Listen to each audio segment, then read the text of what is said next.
you found me in my attic. I'm Mrs. McGregor. I should be cleaning up this place, but I can't bring myself to throw anything away. Each thing I pick up, whether it's an old picture or a book or a piece of clothing, seems to want to tell me a story about something that happened a long time ago. Are you interested in the past? Do you like to find out what happened, how people lived before you were born, or maybe even before your parents or your grandparents were born? I do. Let's explore this attic, see what we can find. Look at this old hat. Who do you suppose wore it, and when? I bet you don't know what these are. These go back to very early pioneer days when mothers had to make the butter for their families. This is a butter scoop, and this a butter paddle, and they were used to get the butter out of the churn in which it was made. And of course it was the men folk of the family who made these tools by whittling or carving them out of wood. Old newspapers can tell us a lot about the past. Here's the fellow who got his picture on the front page. He must have been important back in 1927. Oh, we have so much to learn. But if we're going to explore the past, it seems to me that we should start at the beginning, when our country was first discovered. I have a book here that I think might help us. It isn't an old book. It's one I brought up to the attic thinking it might be helpful. Let's read it, and perhaps we can find out who found America. Long, long, long ago, there were no people at all in America, only wild animals and birds. And then, far off in the north of Asia, where some people did live, a few hunters and their families began going farther and farther looking for game. Finally, they were wandering across an ice-covered sea that separated Asia from America. These hunters kept on wandering, following the animals, but when they came at last to warmer country, they decided to stay. They were the very first people to find America. Today we call them Indians, and for thousands of years, they were the only people in America. They spread across the country. They divided into tribes and built villages. But nobody else anywhere in the world even knew America existed. And then far across the sea to the east, in the northern part of Europe, some men began to grow very brave about sailing out on the sea.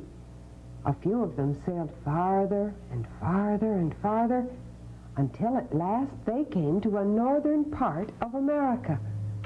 They were the Norsemen. Their leader was Leif Erikson. They were the first men from across the Atlantic Ocean to find America. But the land seemed very wild to them, and the Indians were not friendly. Soon they sailed back across the sea to their homeland. And by, they forgot about the new lands they had found. After a long, long time, some other men in a southern land also began to grow brave about sailing far out to sea. Some of them sailed farther and farther until they came to a southern part of America. They were Africans. No one knows the name of their leader, and they stayed in the part of South America they had found. They did not go home again, and so people across the sea still did not know about America. Another long, long time went by. Then more people grew brave about sailing out on the sea. There was one man who thought if he sailed far enough, he would come to India or China. He set out with 3 ships, and he sailed, until he came to some islands which he thought must be near India. Really, these islands were near America. Yes, this man was Christopher Columbus. He was Italian. Some of the men with him were Spanish, and he had a pilot who was an African. All of them sailed around the islands. They found Cuba, and they found Puerto Rico, and lots of other islands.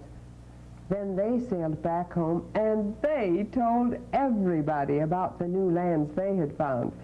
So now, for the very first time, people in Europe knew there was land across the sea.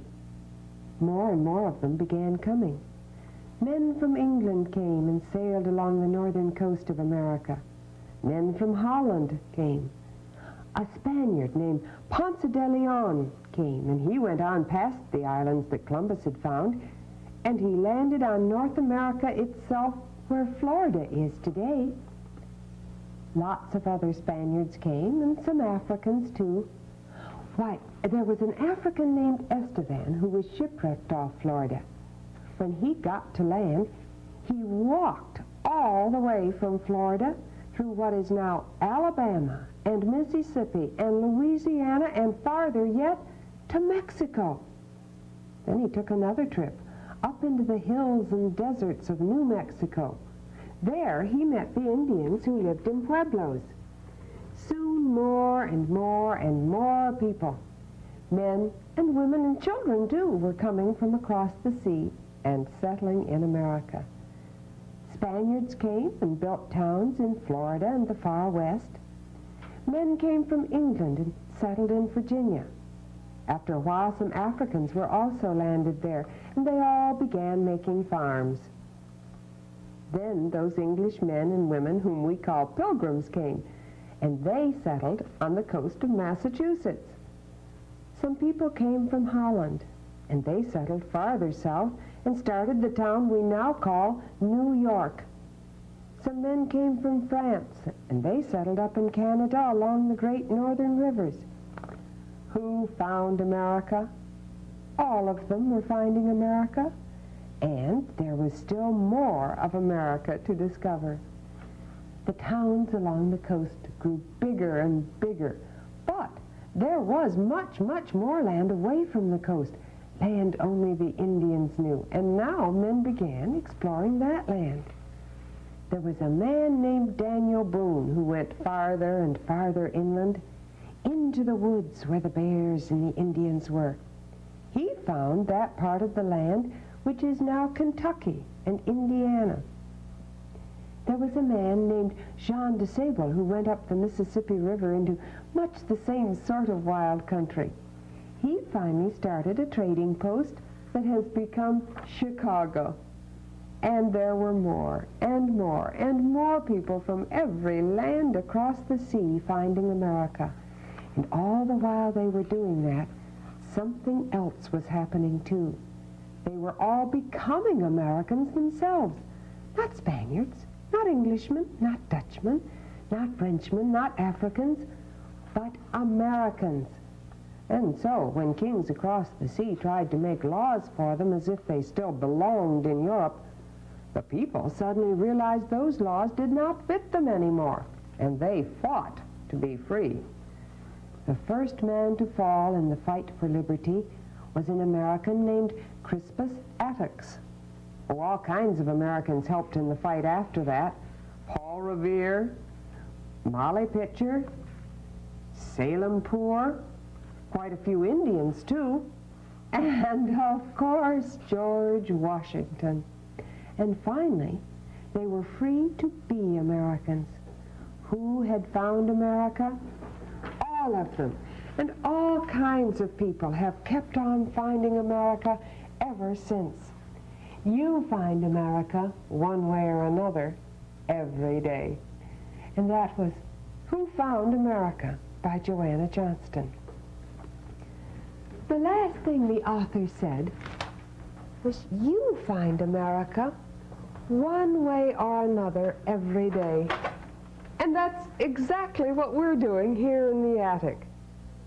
Would you like to learn about Crispus Attucks today? I think we'd have time. I have a story about him in a book. This book also was written by Joanna Johnston. Crispus Attucks was a sailing man. He sailed on a whaling ship out of Boston long ago. One day, his ship returned to Boston Harbor after a long voyage, and when Crispus Attucks got off his ship, he could see there was trouble in Boston. English soldiers in red coats marched up and down the waterfront. Here and there, men stood in little groups and watched the soldiers with frowning faces. Crispus Attucks found some men he knew. He asked them what was wrong. Wrong? You have been away not to know. The King of England has gone too far, that's what. First he sent us word that we must pay taxes that we never paid before. We let him know we had a right to vote on such matters. And what did he do? He sent soldiers to make us all pay. The man shook his fist at the soldiers. Then another man spoke up. It looks like the king has forgotten we are Americans. He's trying to order us around like slaves. Crispus Attucks was quiet for a moment. He was a tall, strong black man. He knew very well what it was to be a slave. He had been a slave, owned by a man who lived a long way from Boston. As soon as he was grown, Crispus Attucks had run away. He had come to Boston and signed on a ship as a sailor. He had been happy after that, but now he was troubled as he heard what the men were saying. The king is trying to make slaves of us all. If only we could get rid of those soldiers. They march up and down as if they owned us all. Suddenly, Crispus Attucks spoke. Nobody wants to be a slave. The way to get rid of soldiers is to march right at them and send them running. The other men looked at Crispus. What he said sounded good to them. That's right. Come on, let's go. All the men agreed and picked up sticks and stones. Then they began to march toward the soldiers. Crispus Attucks, tall and strong and dark, marched with them. The men shouted, Go back to England where you belong. We're all free Americans here. Go away. The soldiers were frightened as the men came nearer and nearer. They raised their guns and began firing. Their captain cried for them to stop. But before the soldiers heard their captain, they had shot 5 Americans. The first to fall was Crispus Attucks. He was the first American to die in the fight against England that made America free. The story of Crispus Attucks is just one of many about important American blacks in this book called A Special Bravery.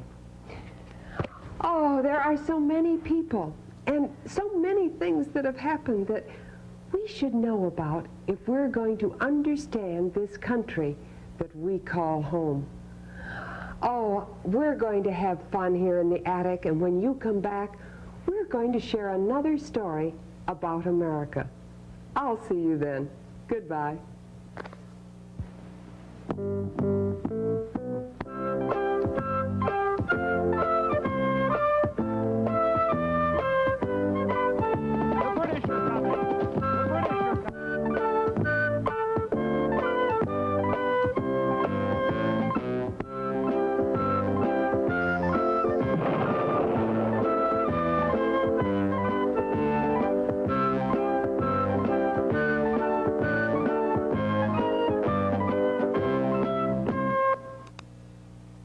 The preceding program was made possible by a grant from the Ohio Department of Education.